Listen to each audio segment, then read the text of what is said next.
मैं 9th class में था जब पहली बार मैं थिएटर में मूवी देखने गया था। मूवी का नाम था अग्निपथ। तो मूवी तो उस दिन मुझे बहुत पसंद आई। उसमें बहुत सारे इमोशनल हाइस थे, लेकिन उस मूवी का एक डायलॉग था जो उस दिन से मेरे दिमाग में छप गया, मुझे याद हो गया, जो आज भी मुझे बहुत जगह पर हेल्प करता है। तो सबसे पहले तो आप वो डायलॉग सुनो कि कोई कमजोर ये नहीं कह सकता कि उसने पहलवान को माफ किया। उसके लिए कमजोर का पहलवान बनना जरूरी है। तो मैं ऐसे ही एक दिन फ़ोन पे अपनी एक दोस्त से बात कर रहा था, तो उसने मुझसे रैंडमली बोला कि आयुष, मुझे ऐसा लगता है कि हमें ना इंग्लिश में थोड़ी ज़्यादा बात करनी चाहिए ताकि हमारी अंग्रेज़ी, हमारी इंग्लिश थोड़ी बेटर हो सके, थोड़ी इंप्रूव हो सके।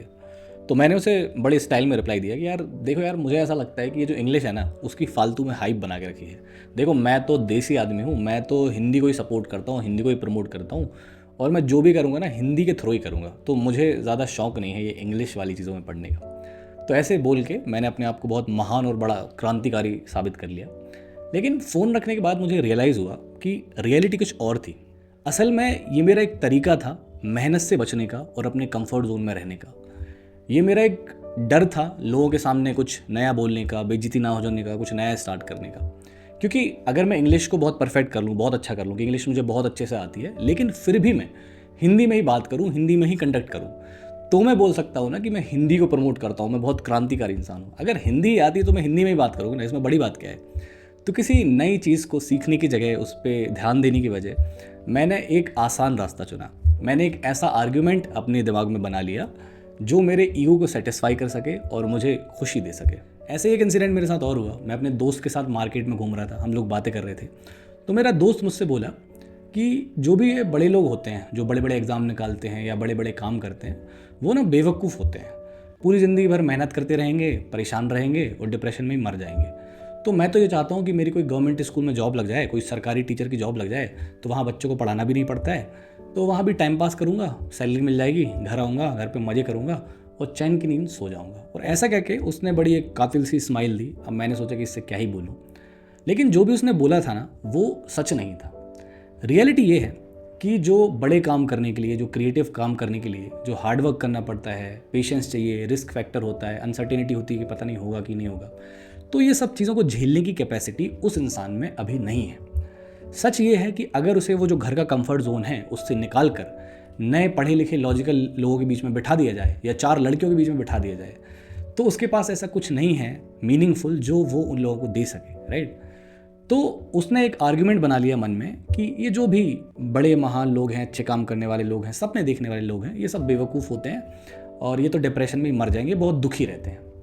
बिना ये जाने कि जो बड़े लोग होते हैं ना, उनके दुख में भी लॉजिक होता है, सुख में भी लॉजिक होता है। आप ध्यान से सोचो कि जब हमारी इंडियन क्रिकेट टीम हमें वर्ल्ड कप जिताती है, तो उस समय वो जो खुशी फील करते होंगे, क्या वो हम लोग कभी फील कर पाएंगे? या आप सोचो कि हमारे देश के सोल्जर्स, हमारे सैनिक, जब उन्होंने कारगिल वाला युद्ध हमें जिताया होगा, तो उस समय वो जो खुशी होगी, क्या हम लोग फील कर पाएंगे? या फिर आप ये सोचो कि जैसे हमारे जो साइंटिस्ट हैं, हमारे जो वैज्ञानिक हैं, उन्होंने बहुत कम पैसों में हमें मार्स पे पहुंचा दिया, तो उस समय जो उन्होंने खुशी फील की होगी, वो क्या हम लोग फील कर पाएंगे? और अगर हम दुख की बात करें यहीं पे, तो जैसे कि हमारा जब चंद्रयान सेकंड उतना सक्सेसफुल नहीं हो पाया था, तो उस समय हमारे जो इसरो के चेयरमैन थे वो दुखी थे, थोड़े से सैड थे। तो उनके दुख को शेयर करने के लिए हमारे देश के प्रधानमंत्री खुद उनके पास आए थे। क्या ऐसा दुख आप कभी फील कर पाओगे? दुख में भी कितनी महानता है, ठीक है। तो क्या है कि ना, लेकिन ये जो दुख और सुख है ना बड़े लोगों का, मेहनती लोगों का, उसमें भी ना मेहनत लगती है, उसमें भी एक त्याग लगता है, उसकी एक कीमत होती है जो चुकानी पड़ती है, जो ये जो नॉर्मल लोग हैं ना वो नहीं चुका पाते, उनमें वो कैपेसिटी नहीं होती है। तो इसलिए फिर जो नॉर्मल लोग हैं ना, उनके पास बस बड़ी बड़ी बातें ही बचती हैं फेंकने को, और वही मेरा दोस्त उस दिन कर रहा था। ऐसे एक इंसिडेंट और मेरे साथ हुआ। मैं एक दिन अपनी फैमिली के एक बुजुर्ग इंसान से बात कर रहा था, तो उनकी जो एज है वो 70+ है, और मैं उनको जानता हूँ कि उन्होंने लाइफ में कभी नौकरी नहीं की है, कोई भी नया काम नहीं किया है, और जो ऑलरेडी उनके पास था उसी में एडजस्ट करके या उसी को बेच के उन्होंने अपनी पूरी ज़िंदगी को निकाल दिया। और उस दिन बातों बातों में वो मुझसे अपने दोस्त की बुराई करने लगे, कहने लगे कि यार वो देखो कितना बेवकूफ़ इंसान है, पूरी ज़िंदगी पैसों के पीछे भागता रहा, आज भी काम काम करता रहता है, पैसा तो कमा लिया लेकिन शांति नहीं कमा पाया। हमारी लाइफ देखो, हमारे पास पैसा नहीं है लेकिन शांति बहुत है। और उन्होंने ऐसी और भी बातें करी, लेकिन मैं उनसे तो कुछ बोल नहीं सकता था। लेकिन मुझे एक चीज़ दिख रही थी, मुझे उस दिन ना उस बूढ़े इंसान की हार दिख रही थी। वो ये जानते हैं कि उनका दोस्त एक बहुत बड़े स्कूल का प्रिंसिपल था, उस वजह से वो अपने बच्चों को अच्छा एजुकेशन दे पाया, आज उसके बच्चे भी बहुत अच्छे से सेटल हैं, जबकि इनके बच्चे स्ट्रगल कर रहे हैं। वो इंसान आज भी पूरे परिवार की और ख़ुद की अकेले जिम्मेदारी लेने की कैपेसिटी रखता है। कोविड के टाइम पे ये लोग सरकारी अस्पतालों के चक्कर काट रहे थे, उसने बड़े आराम से वो चीज़ों को डील कर लिया था। और लोग आज भी उसकी इज्जत करते हैं, सिर्फ इसलिए नहीं करते क्योंकि वो बूढ़ा है, वो इसलिए करते हैं लोग क्योंकि वो इज्जत के लायक है। और जो हमारे वाले बूढ़े इंसान हैं वो ये जानते हैं कि अगर उन्होंने इन बातों को एक्सेप्ट कर लिया, अगर इन बातों को उन्होंने ध्यान से समझ लिया, तो वो जो शांति वो कह रहे हैं ना, वो शांति उनके जीवन से चली जाएगी। तो उन्होंने फिर एक नया रास्ता चुना, उन्होंने एक झूठी दुनिया बना ली, एक तर्क की दुनिया बना ली, जिससे वही वो अपने आप का जो बचा हुआ टाइम है वो खुशी खुशी बिता सके और उस समय भी अपने आप को महान समझ सके। अब इन सारी कहानियों में एक चीज़ कॉमन थी कि हर इंसान, चाहे उसने लाइफ में कुछ खास ना किया हो, वो किसी दूसरे इंसान को या उस दूसरे इंसान के काम को झूठी बातों का यूज़ करके नीचे गिराने की कोशिश कर रहा था और अपने खुद के ईगो को उन्हीं झूठी बातों से सेटिस्फाई करने की कोशिश कर रहा था या अपने आप को सही साबित करने की कोशिश कर रहा था। और यहीं पे हमारा डायलॉग आता है कि कोई कमज़ोर ये नहीं कह सकता कि उसने पहलवान को हराया, क्योंकि उसके लिए कमज़ोर का पहलवान होना ज़रूरी है। अब हम इस डायलॉग के इंटरप्रिटेशन को थोड़ा पॉइंट वाइज समझेंगे ताकि हम इसे डायरेक्टली अपनी लाइफ में उतार सकें और हमारी लाइफ थोड़ी और बेटर हो सके। हमारे डायलॉग का पहला पॉइंट है stay away from empty critics. तो वो लोग जो बिना एक्सपीरियंस के दूसरे लोगों की बुराई करते हैं या उनके काम की बुराई करते हैं, ऐसे लोगों से आपको इन्फ्लुएंस होने की कोई ज़रूरत नहीं है, ऐसे लोगों से आपको सलाह लेने की कोई ज़रूरत नहीं है, क्योंकि ऐसे लोग जनरली सलाह नहीं दे रहे होते हैं, ये सिर्फ अपनी हार को भुलाने की कोशिश कर रहे होते हैं। तो अगर कोई इंसान आपसे कहे कि पैसे कमाने में कुछ नहीं रखा है, पैसा तो हाथ का मैल होता है, तो इसके लिए ज़रूरी है कि उस इंसान ने अपने दम पर 1-2 करोड़ रुपए कमाए हों, फिर उन पैसों को फेंक दिया हो और फिर वो बोले कि देखो पैसा तो हाथ का मैल होता है। लेकिन अगर आपने पैसा कमाया ही नहीं है, अगर आपके हाथ में पैसा आया ही नहीं है, वो मैल आया ही नहीं है, तो आप ये बातें क्यों कर रहे हो, राइट? तो पॉइंट ये है कि ऐसे लोगों से हमें थोड़ा दूर रहना चाहिए। हमारा दूसरा पॉइंट है use the dialogue as a self check filter.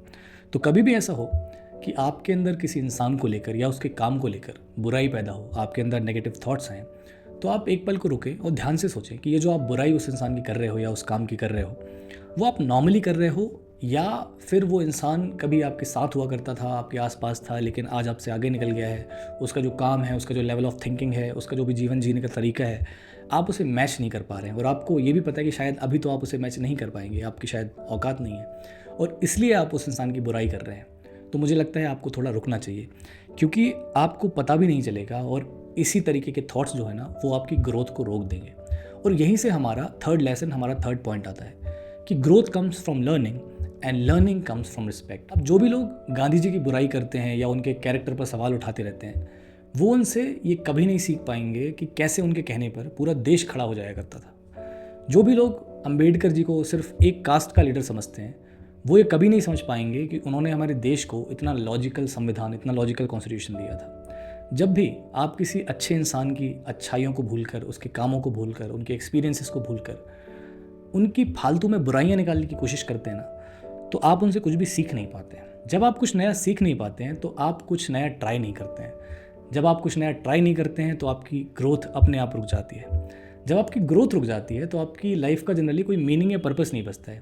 तो फिर लोग क्या करते हैं, लोग अपनी एक छोटी सी दुनिया बनाते हैं और उसमें पड़े पड़े सड़ते रहते हैं और उन्हें जब भी मौका मिलता है वो बाकी लोगों को भी उसी गटर में खींच लेते हैं। इसलिए ज़रूरी है, make sure you respect those who are respected, that's how you grow. तो सही है, आज की क्लास हमारी इतनी थी। अब मिलते हैं कभी किसी अगले वीडियो में। तब तक के लिए take care, goodbye, bye bye. कि कोई कमजोर ये नहीं कह सकता कि उसने पहलवान को माफ किया।